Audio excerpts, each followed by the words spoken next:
Where I like to start is what would you do with more time? So whether you're running a small business or a larger business, I actually think it's insane to not have an assistant these days. I got my first assistant 10, 11 years ago, and it changed my life. And ever since then, I've been on a mission to help every business owner get an assistant. Look, this is an investment. It's an investment not only in money, but it's an investment in time. You do have to spend some time up front. Start with, what are all those things that you should be doing, but don't really have enough time to do that will propel your business forward, right? And then after you create that list, say, if I was going to aggressively delegate this out, is this something that somebody else can do? Another way to ask that question is this something that is not within my unique ability? You're listening to the Real Business Connections Network. Real Business Connections Network. Powered by Balbert Marketing, LLC. Subscribe now and check us out at realbusinessconnections.com. Enjoy the show. Every business owner should have an assistant. Well, is that a Rob exclusive, or where'd you learn that from? That's a Rob Levin. I have a related one from Jack Daly, but that's a Rob Levin quote. Why is that so important? Why is that the quote of the day today? Because everybody says we only have so much time in the day, you can't get more. And that's a problem when you're a business owner. The pace of change in business continues to increase. There's so much to be doing as a business owner, right? If you're running a bigger business, you have to deal with, how is all of this change affecting me? How is customer expectations affecting my business? What changes do I need to make? How are changes in my industry affecting my business, and what changes do I need to make? How do my employees want to be managed differently than 5 years ago, right? You got to be thinking about all these things. If you're running a smaller business and you're doing a lot of things, well, you can't, if you're doing the administrative work, you're not doing those things that are driving the value in your business. So whether you're running a small business or a larger business, I actually think it's insane to not have an assistant these days. I got my first assistant 10, 11 years ago, and it changed my life. And ever since then, I've been on a mission to help every business owner get an assistant. Well, we're going to put me on blast because the listener is going to reach out to you, but I'm literally part of why I wanted you on the show is because I have this problem. Love what I do, work long hours, doesn't feel like work, but it still kind of is like I created just a high-paying job for myself with a lot of autonomy. I'm checking emails on vacation. Like, I'm struggling with this. So like someone like me who's doing well, happy, but kind of wants more, like, I want to live well while I'm earning well, a little more harmony, a little more balance. Where does someone like me start? Yeah. So first of all, just realizing a few things. This is about two things. It's about many, but let's focus on two. It's about your time, right? Because one of the reasons many people go into their own business, work for themselves, is they want more. They want the freedom. They want the control to do what they want to do when they want to do it. Okay. The other thing is growth. If you're doing everything yourself, there's no way you're going to grow your business. And again, I've personally lived this. The more that I've let go in businesses over the past 10 years, the more we've grown. And we're now 6 years into this company. We've had explosive growth, and I do less and less. I still have a lot of things to do, but I'm focused more on my unique abilities than doing administrative things, which I just won't touch anymore. So in terms of where to start, that's where you first of all, it's a mindset. But in terms of where to start, there's a lot of ways to start. Here's one of my favorites. Start with, what are all those things that you should be doing, but don't really have enough time to do that will propel your business forward, right? It could be creating lists of target prospects. It could be reaching out to those prospects. It could be finding other people to work in your business, which is getting harder and harder to do. That will help grow it. There's so many things you could be doing. It's personal to everybody. I don't know if you want, I can put you on the spot and I can ask you what those things are. It's up to you. Okay, go for it, Ben. What are those things that you don't have time to do that you would drive your business forward, in addition to maybe having a little bit more personal time?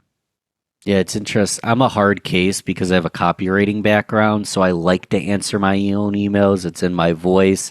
I do a lot of connecting on LinkedIn. I do a lot of that lead generation, connecting and messaging on my own.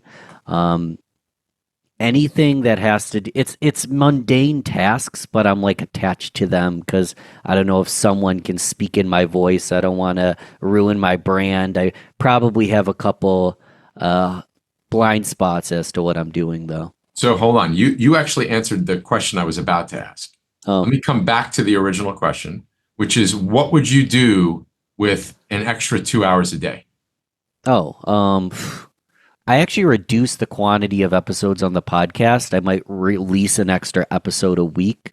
I might spend that time guesting on a show. I might spend that time speaking at an event. Or honestly, this time of year, I'm gonna just be in the woods camping somewhere with that time. So I plenty of things I could do with that time. Right. And what would be maybe the top thing you can do with those extra 2 hours a day, whether it's in the summer or in the fall, that would help drive your business forward? Driving the business forward. It's funny because even the camping thing kind of distresses, but when it comes to the business thing, probably speaking more would be a good one. And I'm sure that the same person could help me get those speaking gigs if they're real good. So, Right. So, speaking more. so where I like to start is what would you do with more time? Then you go into what you started to get into, which is, all right, keep a pad next to your desk or on your desk and write down all the things you're doing, checking email, calendaring, right? Which is like, that was a killer for me. Mm. You know, researching podcasts or speaking gigs for you. There's going to be, by the time you're done, you're going to have 50 to 100 things over 2 days. And then simply for right next to each one, say, if I was going to aggressively get stuff off my plate, could somebody else do this? Right? Then just check all those boxes. Now what you have is a job description.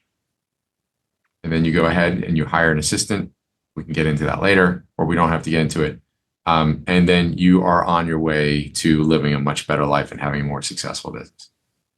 And we will, first off, thank you. And we will get into hiring an assistant, and just having one, I'm sure, would make my life so much easier. But what else do I need to know before I seek that assistant in the first place? That's just it. Have that list. That's just it. Have that job description.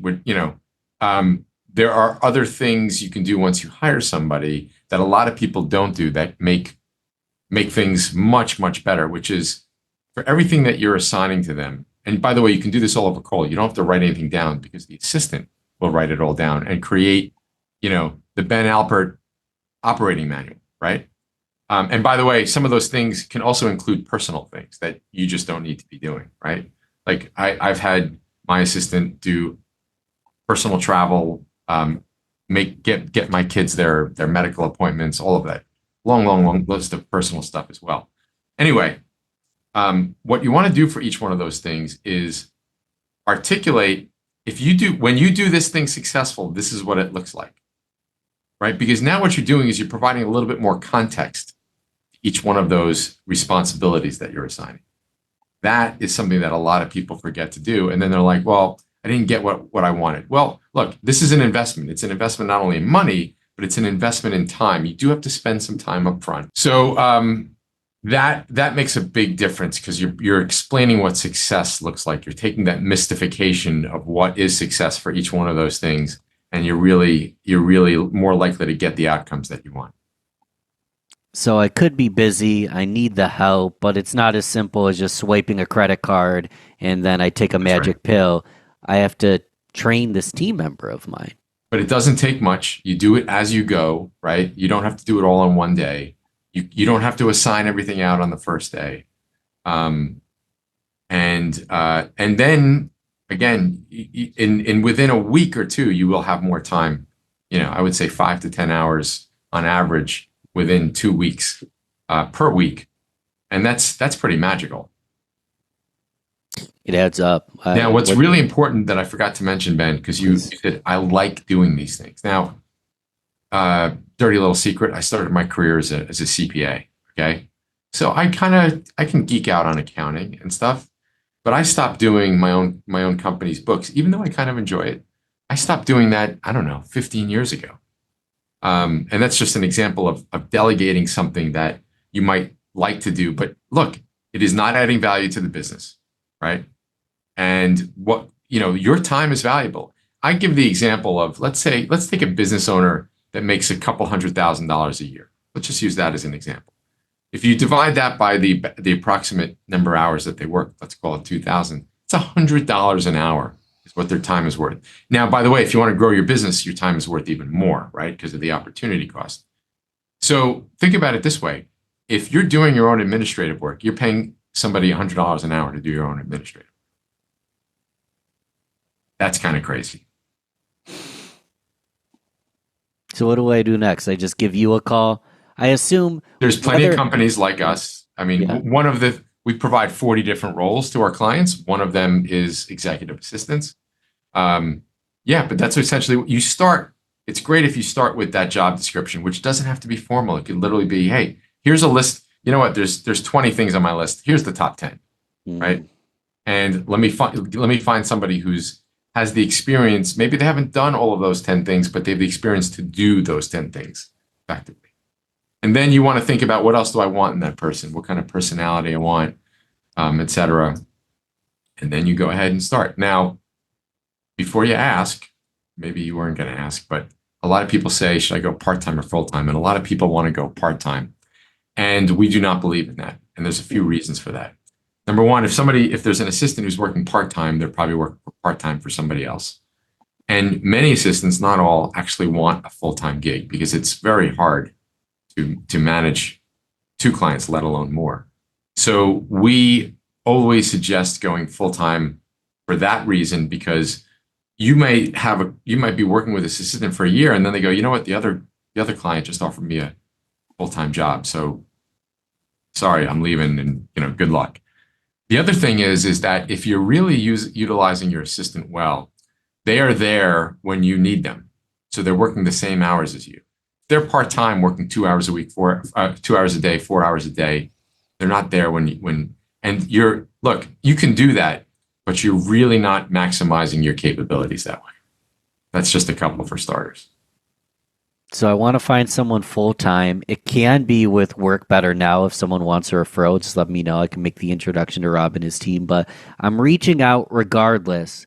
What should I be asking the company to ensure that the talent they're working with is top-notch? What are the questions I should ask to ensure I'm working with the right company, the right people, and I don't end up getting burned by hiring someone who's just not up to par? Yeah. So there's a bunch, and we have some of this information in an e-guide that's, I think it's like a talent playbook e-guide that's on our website at workbetternow.com. But let me give you a few of those questions. Number one, how do you screen the candidates? Okay. What is that process like?